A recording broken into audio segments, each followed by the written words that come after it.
Welcome to Digication Scholars Conversations. I'm your host, Jeff Yan. In this episode, you'll hear my conversation with Martin Gaucin, a student at Salt Lake Community College, where he is also the ePortfolio Specialist and Diplomacy Coordinator. More links and information about today's conversation can be found on Digication's Twitter, Facebook, and Instagram. Full episodes of Digication Scholars Conversations can be found on YouTube or your favorite podcast app. Welcome to Digication Scholars Conversations. I'm your host, Jeff Yan. My guest today is Martin Gaucin, a student at Salt Lake Community College, where he is also the ePortfolio Specialist and Diplomacy Coordinator. Martin is currently working towards his degree in political science and international relations. Welcome, Martin. Thank you for having me here, Jeff. So, I think that I met you. Actually, I met you again at the ABLE conference just a few weeks ago. But actually, when I first met you, if I remember correctly, it was through a LinkedIn connection. Am I right? Yes, you're right about that one. I noticed you there because it recommended me to you. So I said, well, how about we just connect and see where this goes? And so I think that's the first time we've met in terms of that. So we connected on LinkedIn like a while ago, I think. Yeah, I think that was almost half a year ago now. Yeah. And that's great. And then I knew very little about you then. And then I came to a presentation by you and one of your professors, Lucy Smith? Lucy Smith, yes. And Emily Thompson. Yes. And I know Emily pretty well. I came to her presentation to see what's going on, and then you were also presenting. Yes. And that was at ABLE, which was, I think it was towards the end of July. That's when we met. And I was so blown away by your presentation, and I thought, it'd be great for us to chat and for us to learn more about what you do. Yes. So can you tell me first, you have a very interesting title in addition to being, a student at Salt Lake Community College. You're an ePortfolio Specialist and a Diplomacy Coordinator. Yes. Can you tell me a little bit more about this and what does this mean and what do you do? So first off, with the specialist portion of it, it's a position where you assist both faculty and staff with their portfolios. Right now it's Digication because our program is focused on a reflection of students and faculty. So that's how faculty get their tenures through Digication ePortfolio and so on. But with the diplomacy aspect of it, it's something new that I've been working on for a few years. And it's basically to present ePortfolios to a wider audience. And so we do this through tabling efforts and also through connections and conversations. And so that's why we're trying to get ePortfolio to be seen more as a tool and not much as a burden to students and faculty. And so it's just more presenting a better image and working with our community on that. That's a big job.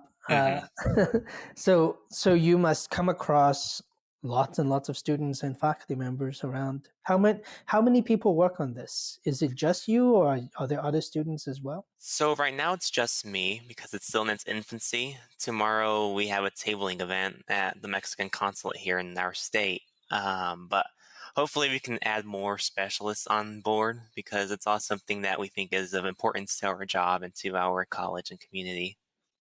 That's really impressive. And can you tell me a little bit, so since you are the specialist and the diplomacy coordinator, what exactly do you tell the faculty members who's coming to you and say, I want to use portfolios? What do you tell them? What is it?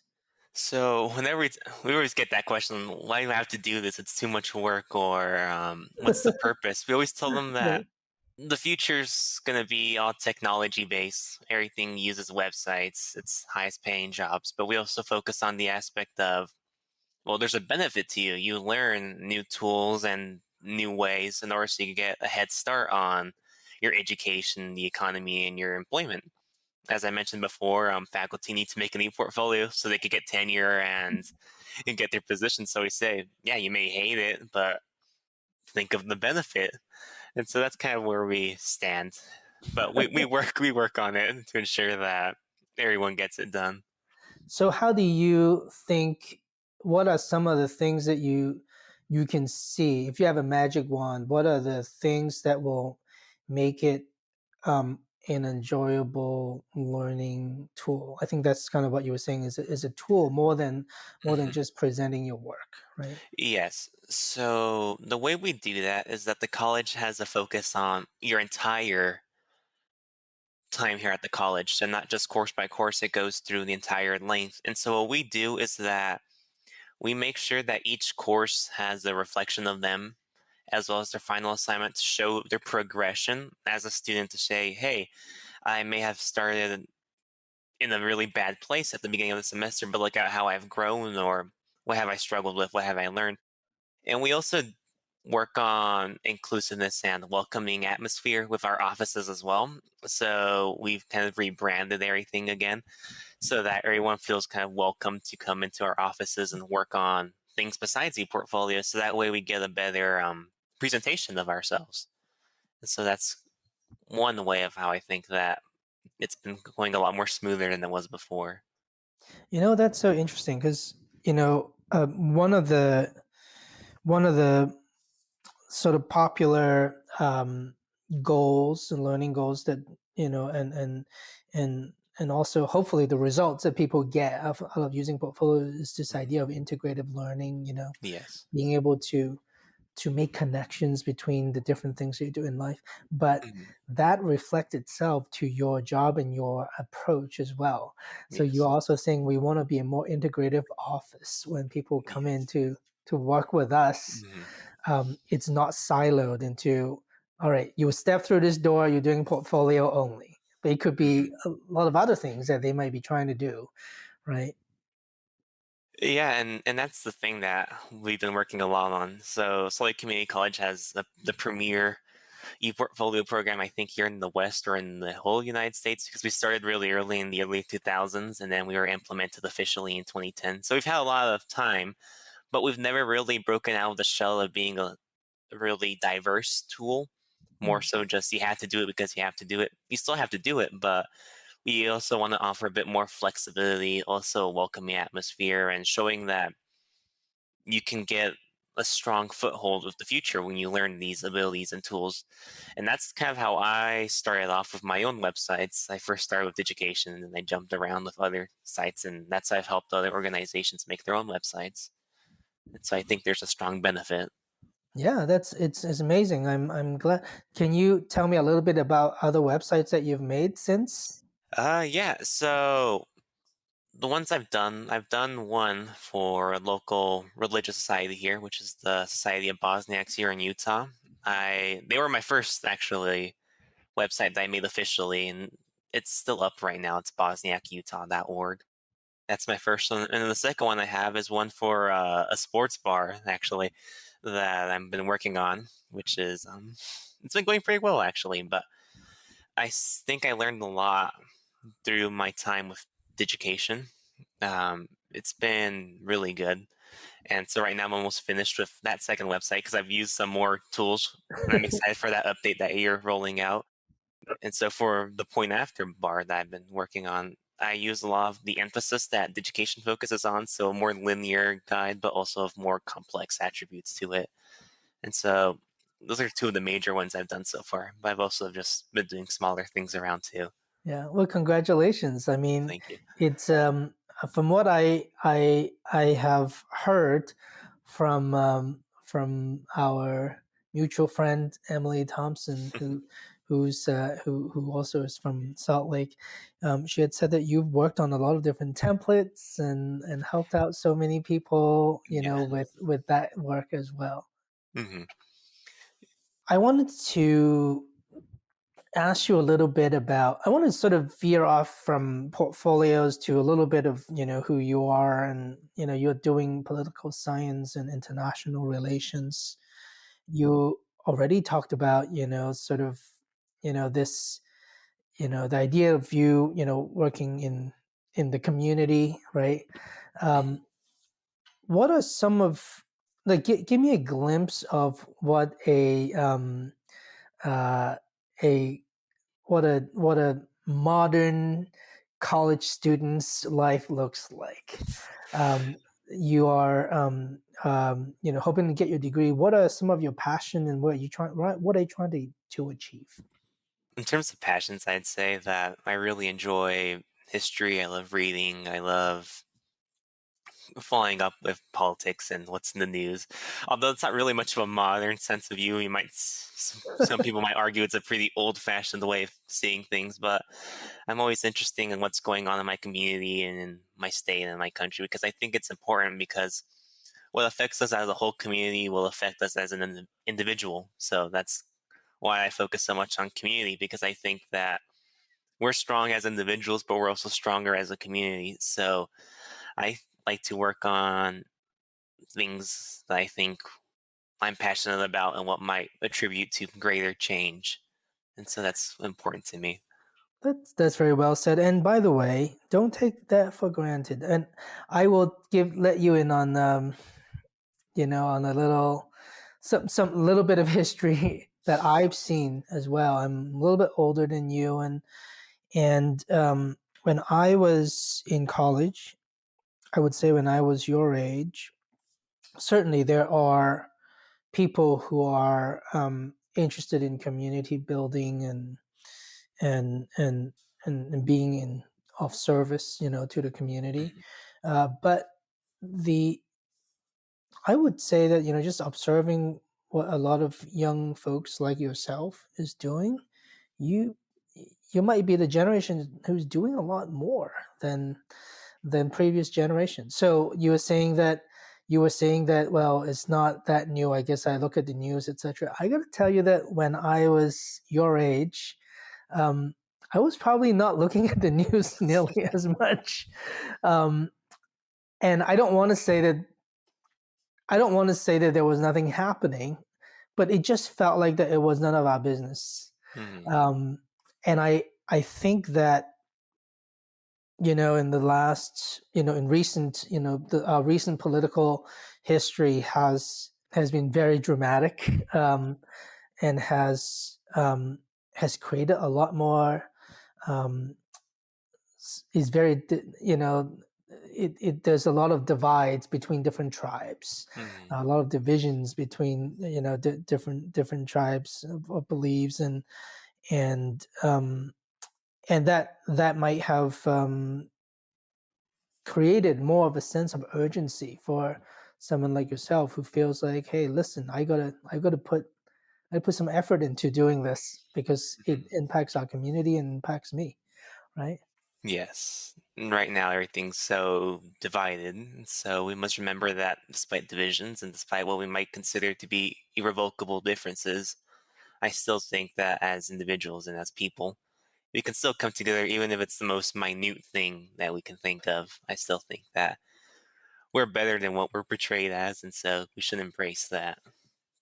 That's so wise. That's so smart of you to know that.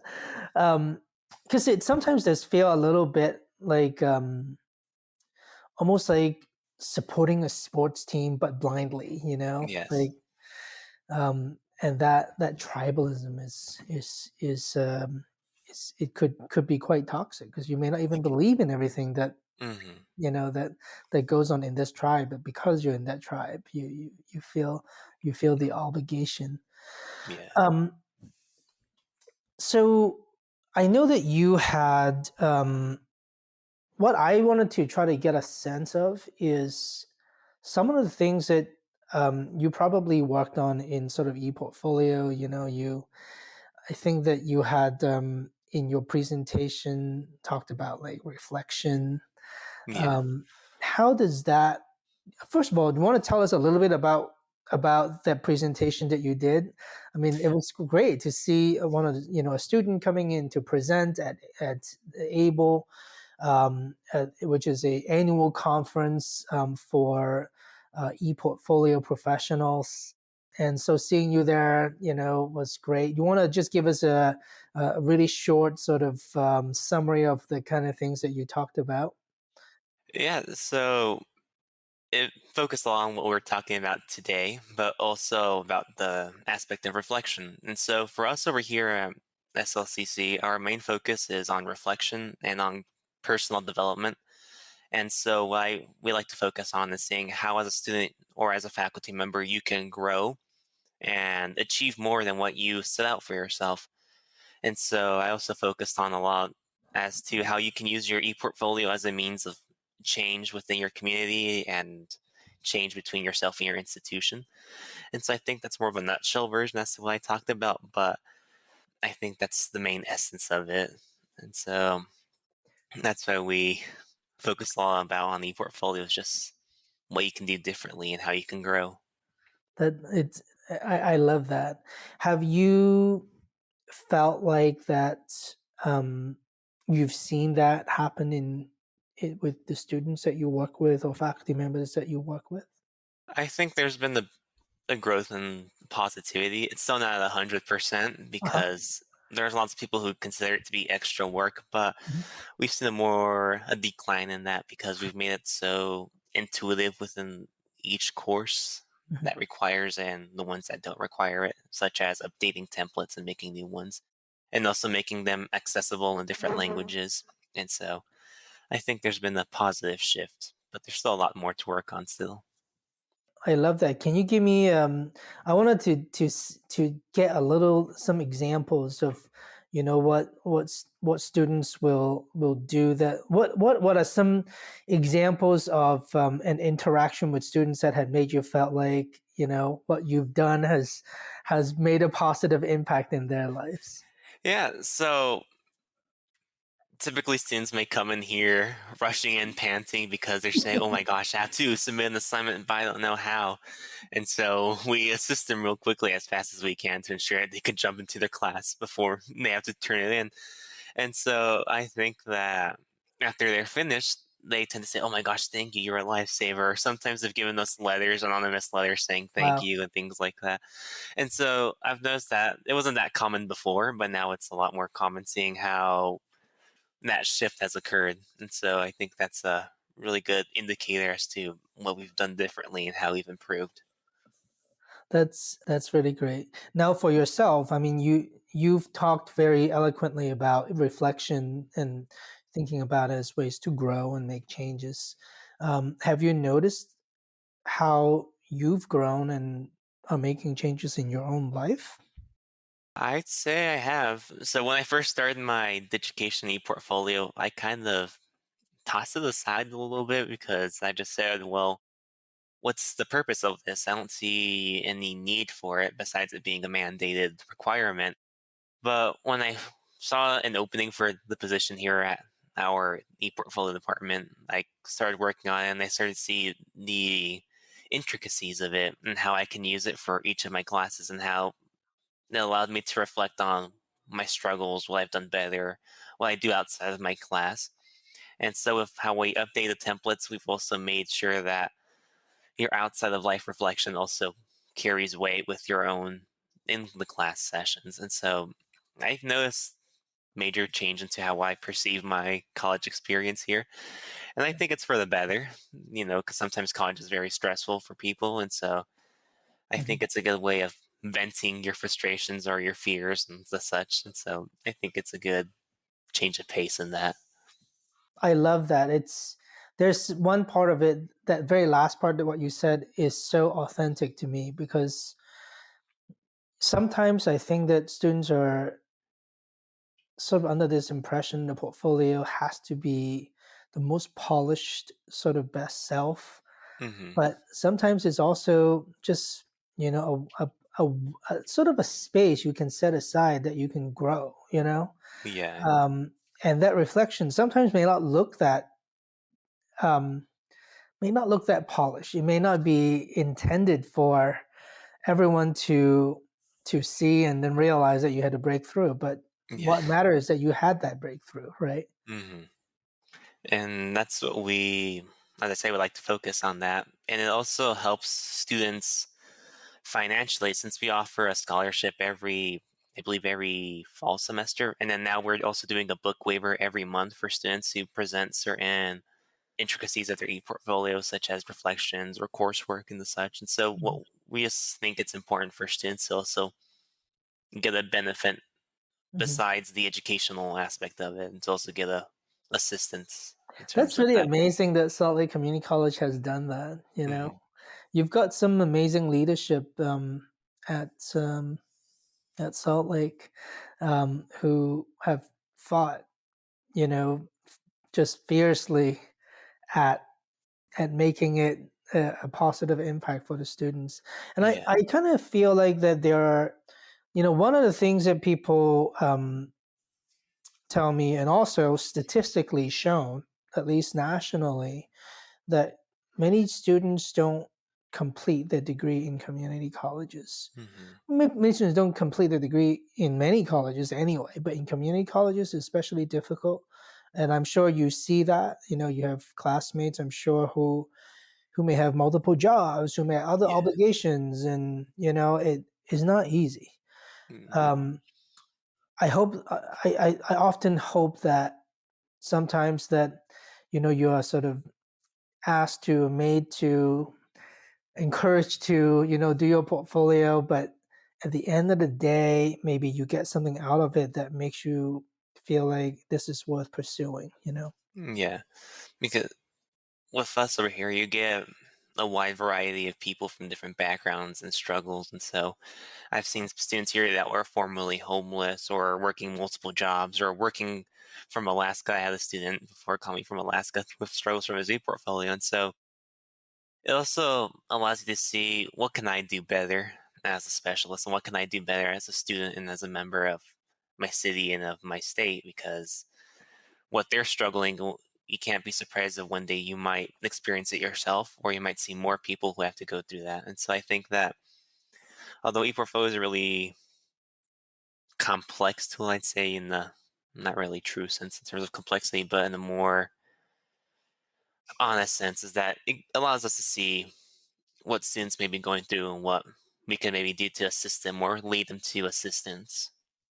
I think that's amazing you said that, because one of the one of the I think one of the hypotheses, that all of us that want to do portfolios and feel like that it's something that's going to be a positive change to the world, is that it provides a space for people to express themselves authentically, and perhaps that is exactly why you're seeing that, because you're the one who's helping people with their work, and through doing that work you see the struggle, you get to see that. And here's the thing, you know before they had, unless they have a space to get that, to express that, how would anyone know? How would anyone know that, and how can anyone even help them?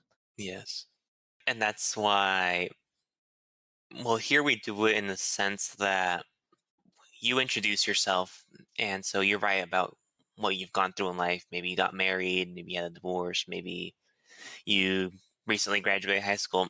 You insert that into your e-portfolio. And so when your professor has to see it for the grade that he has to give you for that or them, they get to know you better, because with college it's a lot difficult nowadays to actually build connections with professors because you can do it online or in Mm. person or a hybrid. But with this, it allows you to create a connection with a professor, and maybe then you can feel comfortable with each other. Maybe you can do a lunch one day, who knows. And so that's why we like to focus on the more open-ended version of our e-portfolios, so that way anyone can get a chance to kind of succeed and get to know one another. That's amazing. And actually, I think there is even another sort of side benefit too, when students get to see one another and their stories and the struggles, but also maybe the successes, how they overcome them, etc. Gives you a better idea of who you want to be and how you can make a positive change to the world, Yeah. because that's how you see the world, right? I Mhm. actually find that people who haven't had that experience, sometimes you pick a major and you may not know what it really means to be in that major. I mean, take your major, political science and international relations. Like what you were saying about having met people, maybe try to help people who have been homeless before or may have had other struggles in their lives, allows you to not only study political science in this abstract, idealistic way of here are the 5 bullet points I should consider. You can very easily take that and say, would this have helped that person, in their lives, right? Yes, because academia and academics are something that we tend to see as maybe very distant or very what's the better word? Kind of like a very they're higher up than us. We're here Yeah, on the they're kind of bottom. They're up. removed from reality. Yeah, They removed from like reality. they're exempt from all of the Hmm. troubles in the world because the book says that these are the ideal ways of how it's supposed to work. Yes, Right? and so I think that's the thing that people tend to not really see with a community college. They tend to see community college as being maybe lower class or maybe not really a university whatsoever. But for us here, and I think that's why we've had such success with our own college here, is that people tend to recognize us as a stepping stone. Anyone can do it, and then you can go on ahead and pursue your majors at a four-year institution. But we think it's important to see commonality with the common man, woman, and that we're a portfolio, but we can help you with other things as well besides just being very distant, very sterile. Yeah. And actually I do think that there is something about um the very nature of community college where it's open enrollment, it accepts everyone. um, and so you just by definition get all the people from with all different backgrounds and all Yeah. different stories coming in, and that itself actually is a learn as provides a learning experience that you actually can't get anywhere but in a community college. Yeah. They're so centered within the community that it's hard not to meet someone that's not the same as you. Yeah, Everyone has their own experiences. And I think that's something that's really important nowadays. yeah. And there's also great benefit to it too. I mean, I have my college gives us a Photoshop license, and so I've been using that nonstop with stuff. So I think that's Yeah. a-okay benefit for me. And I will say that, I mean, look, cost itself is a huge deal too, isn't it? I mean, like Yes. going to a many 4-year colleges, if you only need to pay for tuition for 2 out of those 4 years at a higher level, and where you can pay either very little or relatively small amount, and sometimes Yes. in some states it's free, depending on Hmm. sort of the where you are. It's it it starts you off in a really completely different position. Yes. Student loans and all that stuff Hmm. that comes. I mean, these are real issues. We can't just ignore it. It's not conceptual. Yeah, it's not conceptual, but because I was accepted to a four-year institution, but the cost of one class at a four-year institution compared to a community college class is almost two times the price. And so I just Mhm. thought, why not complete the courses I'm going to have to take either way as a four-year institution, do them here, and then do what I'm going to focus on with my career at a four-year institution. And so that's the way I just divvied up my finances. It's not cheap either way, but it still creates a safety net, and I think that's something that's Yeah. important to recognize. Yeah. And I must say that, aside from this sort of nature of being in just such a diverse community in a Hmm. community college, and that's just something that you can't manufacture elsewhere, which is Yeah. in a way, by the way, I feel like that it's manufactured that you get the diversity, which I think is just Yes. awesome. Hmm. Um, and I think that at the same time, one thing that I have found out, and honestly, I only found out because I've worked with so many community colleges. it's the quality of the professors. Hmm. I think that they are amazing. Yes. They are the kind of professors whom at least so many that I work with are. I feel like, oh wow, this seems like the kind of professors one in a million. They're gonna change someone's life. And but then I keep meeting more and more of them. So it's no longer one in a million. It's like every one of them are like Yeah. this. Um, so that, by the way, can't be is not the same. I don't think is in as in many other in many of the 4 year colleges. I must say that it's really I'm starting to see some of the differences because a lot of the professors in many community colleges they are there with just a very sole focus in helping students. Yes. It wasn't to because they need to get published or because they wanted the ego or the prestige. It was very sort of decidedly no. I'm here because I wanted to help people. Yeah. For some of the professors I've graduated with, I'm still in conversation and communication with them Yeah, because they have their prestige. I mean, they graduated from their yeah. institutions, but they're still willing to talk to you and work with you on other issues that you may have or questions that you have. And so I think there's a lot more, well, from what I've seen, a lot more communication and just willingness to learn and discuss with you. And I think that's really been helpful and valuable. I'm a big fan.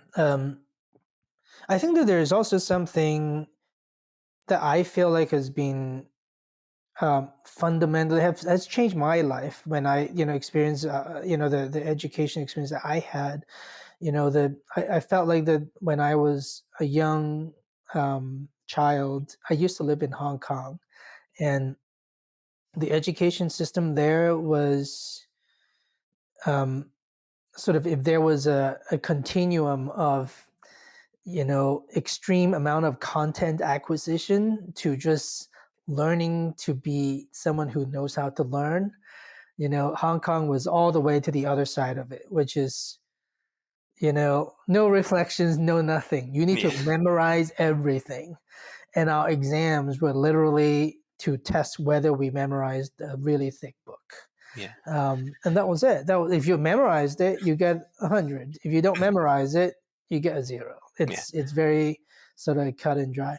And Mhm. for me, I think that um, when I when I experienced, what was in sort of this art and design school, was that they're like, we don't have anything for you to memorize. We don't have anything that we even want you to specifically that says this bunch of facts that you have to learn, meaning you must put this red thing next to the right to the blue thing, right? There is Yeah. no such thing. They're like, no, do whatever you want. We don't even know the answer. You're going to create something and we'll talk about it.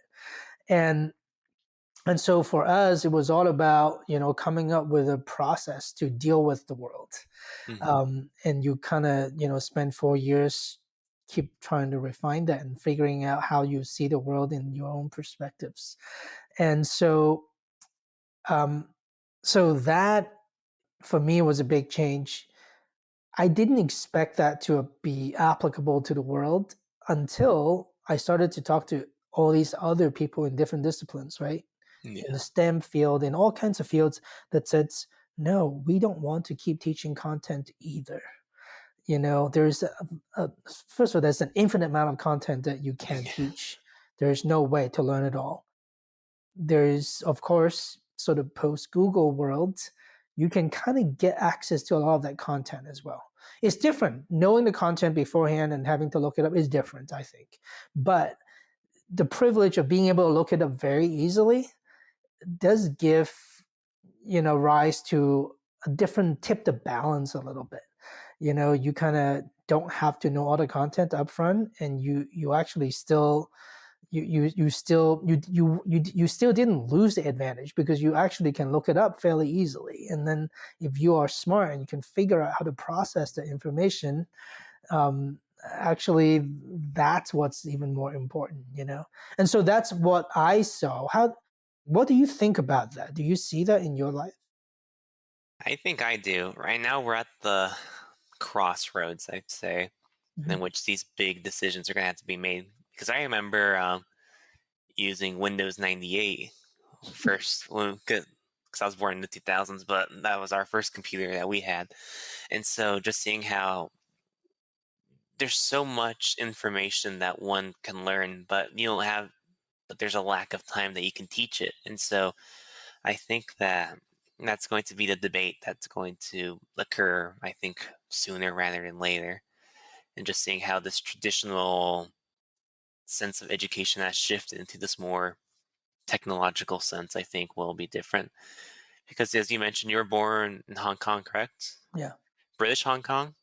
Yes, it was Yeah, before. It was the before. handover. Yeah, the handover. Yeah, and so you could see how the system of education there was a lot different as to is now here in the US. There's been this major transformative shift, and so I think that this is going to be something we're going to have to look at, and I think that your position is clear and is, I think, very informed as to what it could be. Yeah. And sometimes I think it is those kind of real life experience though, right? Because I think that what you were saying before that really sort of struck me is that you get to work with students from all walks of life, and you take that and you see it, and then you see the difference. By the way, that's what diversity looks like, Hmm. is by having experienced these different things, and it hits you like, oh, that's real, you didn't just abstractly sort of hear about it on TV, or read about it in a book. It's like you see a real Yeah, human being, and they're like, this is actually what it really looks like, and you internalize it in sort of like in a different part of your brain, and I felt that was, for me, what was really stark as a someone who went through these different education systems is the difference between them. um, yes. and so maybe I, more than other people, would value this freedom of being able to go shake yourself away from content. Is not something that I take for granted, because that was, for my first 13, 14 years of my life, that was my only reality. Yeah, and I think that with education, I think provides a good, I'd say, stepping stone as to what we can do with education and how we can shift this paradigm and ensure that every student is successful, and not only students but also families and their educators as well, because everything goes in the circular shape. If one of those portions of the circle is to fall out, it's not really a circle anymore, it's just a flimsy old wheel, I'd say. And so I think we're heading in a good place in terms of where this shift will be going through. Well, I'm glad you think so. So let me ask you this. You are going into how many more semesters do you have left at Salt Lake? I think only mainly one. And then what's next for you? What's the plan? Well, I hope to shift over to a 4-year institution and also maybe cement my job either here or elsewhere. But I think that this has been, I think ePortfolios as a whole have been really beneficial to what I've been doing for a long time, because now I can't even go to a government information site without saying, let me look at their website. Is it a good website or is it a bad website? And so I think it's become something important to me now. And so I hope to still be able to develop it and also work with people to ensure that it becomes something stable and useful. Well, listen, your passion and your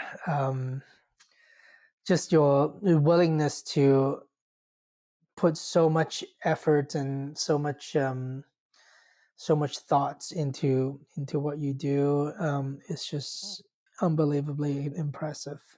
Um, I I can't wait to see what you do as you finish up at Salt Lake, and I have a feeling that we'll try to continue to follow your paths, and see where you go from here. But what feels certain is that you have developed such a strong passion of helping people and understanding understanding people's struggles, that I hope that will play an important role as you become, go into your next, study in political science and international relations and beyond. And it, I must say that it feels good to speak with people whom I feel um, that, these are people who are going to be in charge of the world at some point, and that, we it feels like we're in good hands, and that's because of um, the type of education that a school like Salt Lake Community College is providing. So kudos to you and to Salt Lake Community College. Thank you. And I also have to give you kudos as well for such a tremendous history of education and development. Well, I'm sure that we'll continue to work together for a while still. And I appreciate you being here with us today, Martin, and looking forward to your next chapter. And keep us posted, okay? And of course, thank you very much for having me on here. All right. Well, take care. You as well. This concludes our conversation. To hear our next episode, be sure to subscribe to Digication Scholars Conversations on YouTube, iTunes, Spotify, or your favorite podcast app. The Digication Scholars Conversation series is brought to you by Digication, a technology platform powering the most innovative ePortfolio programs in K-12 and higher education. Our website can be found at digication.com. If you enjoyed today's conversation, please like, subscribe, and share with a friend. Thanks for tuning in.